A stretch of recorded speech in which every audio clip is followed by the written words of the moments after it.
I don't think there's really a better time to be doing a special like this, as Illinois and their state legislature just recently became the first in the country to pass a bill legalizing the sale and possession of cannabis. Many other states legalizing marijuana in other ways, perhaps through ballot initiatives. But guys, how much does that fact say about how far we've come when we're talking about cannabis? It says a lot about my home state, Illinois. But, when we just started this year, we now have Canada online. We have, you said, Illinois. We have Michigan voting to legalize recreational. And we have Massachusetts starting legal recreational sales.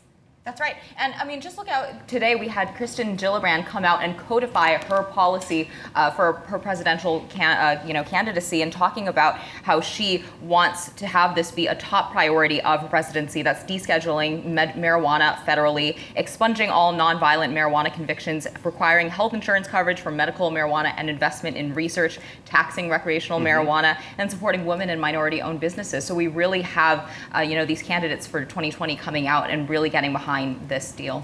And not just, Democratic candidates for 2020, because we heard earlier today from Senator Cory Gardner from Colorado. A Republican. Yes, a Republican. And we talk about this issue being something that a bill, the States Act that he put forward and co-sponsored by Senator Elizabeth Warren, Democratic 2020 hopeful. Bipartisan. Yeah, so it's bipartisan issue. What does that also say about both parties coming together? Because there's not a lot of issues you can think about right now that are bipartisan. No, this may be the only one.